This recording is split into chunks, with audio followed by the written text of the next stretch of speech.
ہاں میں وہی بتاتا ہوں۔ جمالی صاحب نے میری بات کاٹ دی۔ بلیک میلرز کا ایک ساتھی ان سے بدزن ہو کر میرے پاس آ گیا۔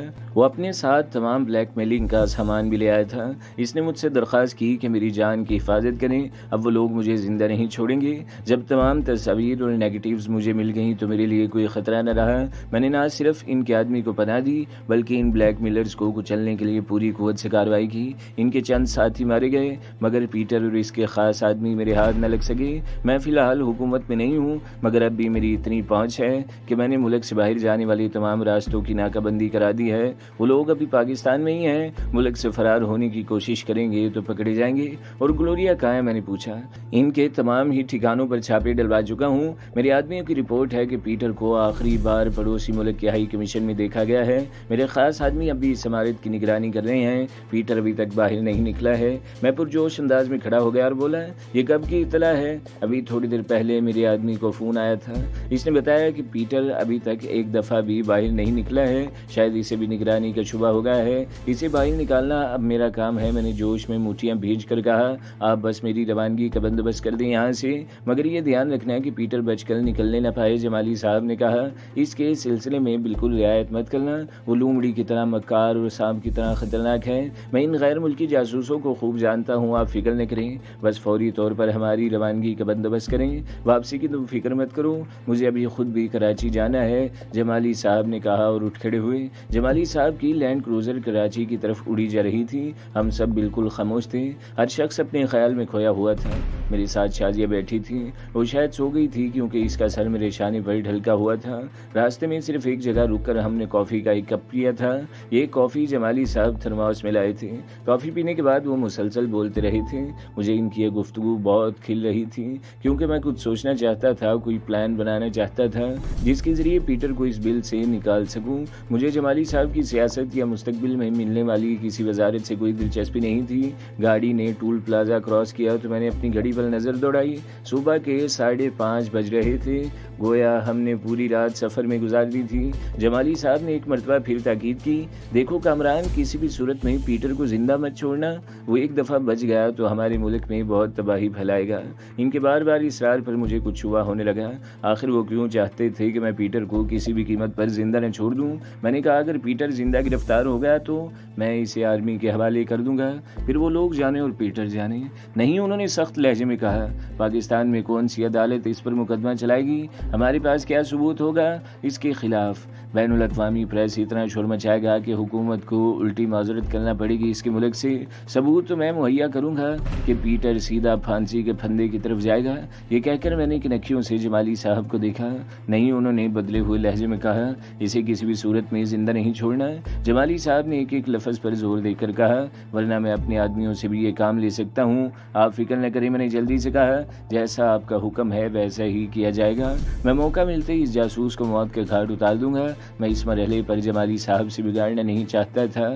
میں ان کی بات نہ مانتا تو ممکن ہے وہ پولیس کو میرے پیچھے لگا دیتے۔ وہ جانتے تھے کہ پولیس میری تلاش میں ہے۔ واٹر پمپ کا سٹاپ آیا تو میں نے گاڑی رکوا لی۔ یہاں کیا؟ جمالی صاحب نے پوچھا۔ میں آج کل نارتھ ناظم آباد کے ایک بنگلے میں مقیم ہوں۔ ارے بابا تو بیٹھو نا، انہوں نے بہت اپنائیت سے کہا، میں تمہیں وہیں ڈراپ کر دوں گا، اس میں 10 منٹ ہی تو لگیں گے۔ میں طویل سانس لے کر دوبارہ بیٹھ گیا۔